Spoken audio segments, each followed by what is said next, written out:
Dear students, welcome back. This is Dr. Biju Vasdevan. The course that we are going to discuss right now is Math 113, Mathematics for Management. In this video, we will discuss chapter 7.2, which is linear programming and graphical method. We will solve this kind of linear programming problems, LPP, by using the method graphs. Isn't it? Method of graphs. Okay. So the question is, what is a linear programming problem? Before that, we will understand objective function. A linear function. We know, we have seen how to express a linear inequality or linear equality. We have seen in this course earlier. So we know what is a linearity in two variables. So a linear function in x and y is in the form z is equal to ax plus by. Such a function which is to be maximized or minimized is called objective function.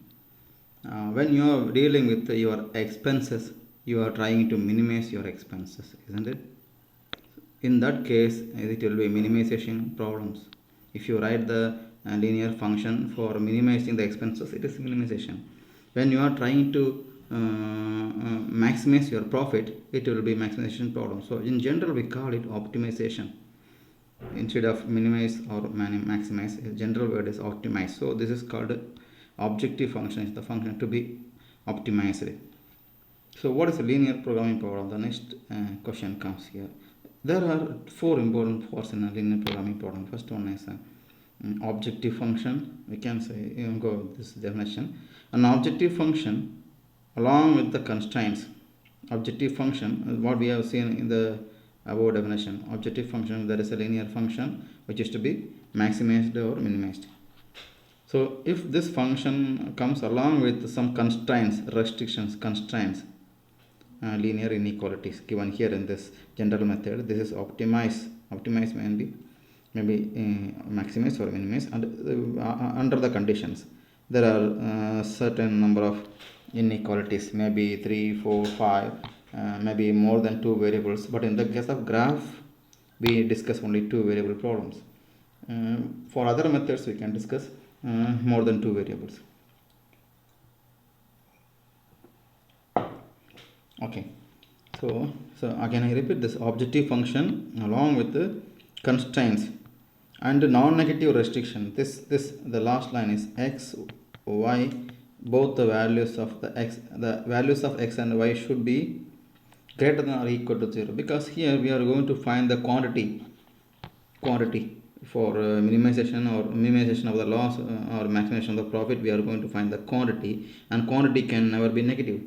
So x and y, the conclusion, the result, the solution of this problem should be always 0 or more. It means that when you use a graph, two-dimensional space, this x-axis, y-axis, your solution always falls in the first quadrant, including the x and y-axis. So in the first quadrant we will discuss. Alright, so there is an optimization function, a function to be optimized called objective function. There are constraints. This set of inequalities are together called constraint. The right hand side alone called resources, and the final condition x and y should be greater than or equal to 0 is called non-negative restrictions given here. Non-negative restriction, all these things together called a linear programming problem. Now let us see some more information about the linear. So although there are infinitely many non-negative solutions to the constraints, what do you understand? So if I write is maximize z is equal to 5x1 plus 4x2 or 5x plus 4y, of course, no problem. And I write to constraints subject to 2x1 plus 3 less than or equal to 6, 4x1 plus x2, this is 3x2, x2 is greater than or equal to 10, xy is greater than or equal to 0. This is an example of linear programming problem, LPP, isn't it?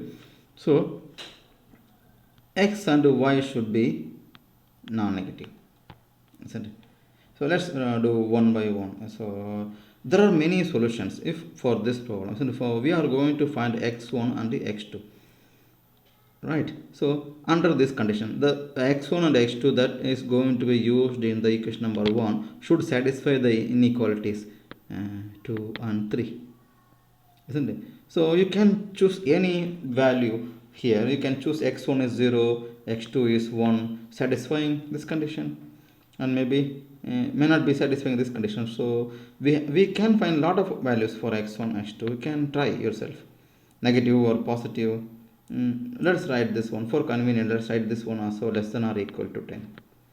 Then for example, this is just for example, you will understand a lot of variable for x1 and the x2 will satisfy these two inequalities. You can choose 0 0, negative 1, negative 2, negative 1, negative 2 for x2. All the combination may be less than must be less than x. There are many values of x1, x2 that will satisfy these two conditions, isn't it? Alone, these two conditions alone, any values are, even negative values are x. So if this is the set of all x1 and x2 that satisfy these two constraints, can be used here. That is a solution of this one, but that is not the feasible solution. Feasible solution should be, see, there is a negative and there is positive values. Of course, we have another condition, x and y should be positive, so we ignore the negative values of x. We take only positive values of x and x1 and x2 to satisfy inequalities 2 and 3. Now we call it feasible solution.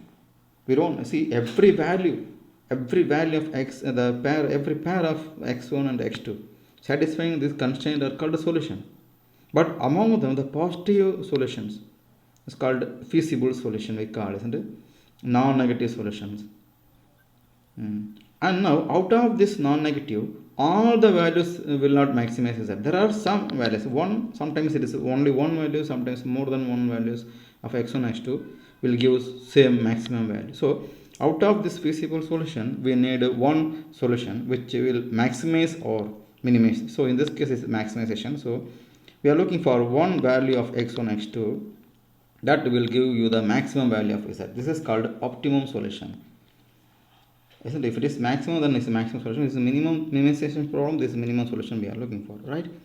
So remember, this is what we are going to do in this case. So that's the difference between solution, feasible solution, and optimum solution. Next is a linear function defined on non-empty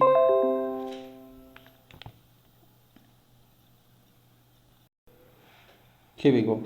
A linear function defined on a non-empty bounded feasible region has a maximum or minimum value, and this value can be, so when we draw, see, there are many linear inequalities in this problem. So for this is our first quadrant. Every inequality in the constraint can be expressed as one straight line, isn't it?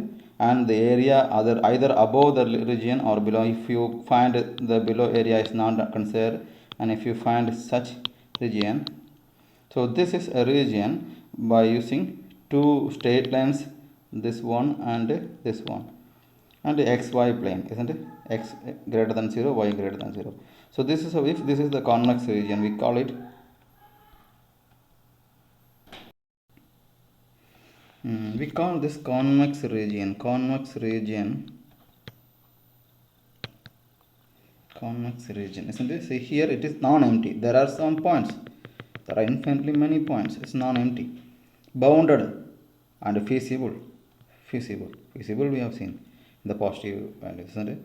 In this zone, in this region, the objective, the value of x and y can give some maximum or minimum value for the objective function c1x plus c2y, maximize or minimize, isn't it? For this function, you can get either a maximum or minimum for this function. So those answers, the xy value on the boundary points, generally the corner of the boundary, the corner points here, this one, such corner points will give you the optimum solution.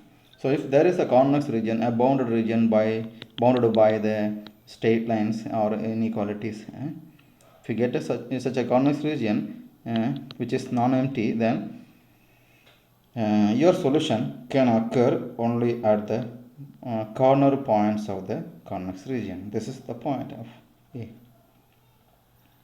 Next, whenever the feasible region of a linear programming problem is empty, no optimum solution exists.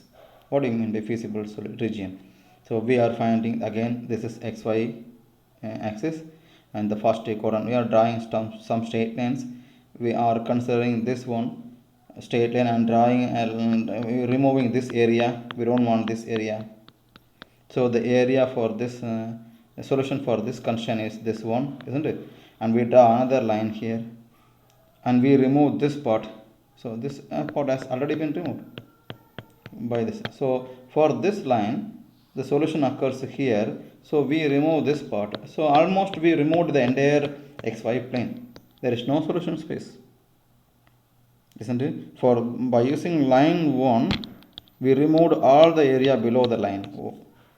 By using line 2, for line 2 we removed all the area above the line. In this case there is no space, actually there is no solution space. Such a case there is no solution exists.